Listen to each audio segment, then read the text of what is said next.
গলসি গোগ্রামে আসতে কান পাতলেই শোনা যায় যে রাস পূর্ণিমার দিনে 10 থেকে 12খানার গ্রামে লোক এখানে হাজির হতো। হতো নানান রকম অনুষ্ঠান, বসতো মেলা। তা কিন্তু এখন জৌলুসহীন হয়ে পড়েছে একবারে।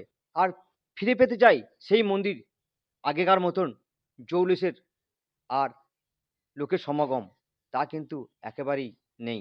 হ্যাঁ, এটা যদি মেরামত করে যদি করা হয়, আমাদের এখানে একটা অনুষ্ঠান হবে, মন্দিরটাও একটা লংজিভিটি বাড়বে। আচ্ছা, মন্দিরটাও ধরুন প্রায় ধ্বংসাবশের দিকে ভেঙে ভেঙে পড়ছে, যদি সারানোর যদি কিছু ব্যবস্থা হতো ভালোই হতো। মন্দিরে জমি জায়গা আছে, ওই নিত্য পূজার জন্য আমাদের ব্রাহ্মণ যে আছে, নিত্যসেবা পুজো ওনারাই দেয়া আছে ওদেরকে, ওনারাই দেখভাল করে মোটামুটি। আর আমাদের ঠাকুরের যে নিত্যসেবা পুজো ওনারাই করেন। আর গলসির গোগ্রামে যে রাস মন্দির তার সামনে আছে রাসমঞ্চ জমিদারদের।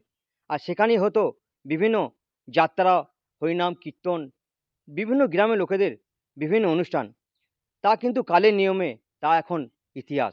মন্দিরের কিছু কিছু অংশ প্রকৃতির কাল অনুযায়ী, ধরুন এতদিনের পুরনো মন্দির, নানা রকম একটু আধটু ধসে আরে যাচ্ছে, ভেঙে ভেঙে যাচ্ছে। মন্দিরে যারা প্রতিষ্ঠাতা ছিলেন বহুত পূর্বপুরুষ আগেকার কথা, এখন যারা আছে তারা আলেকালে আসে এবং তারা কোথায় থাকে? আমরা নিষ্ঠাভাবে এর পূজা অর্চনা এখনও চালিয়ে যাই বা করি।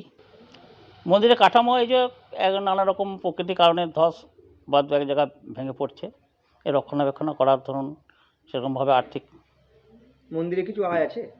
না, মন্দিরে সেরকম কিছু আয় নেই।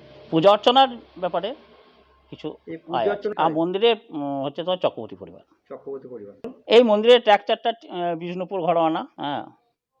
আর এখানে পোড়ামাটির কাজ ইত্যাদি আছে। আপনি কত বছর এখানে পুজো করছেন? আমি 30 বছর। পূর্ব বর্ধমান থেকে শেখ আব্বাস আলী, কলকাতা টিভি।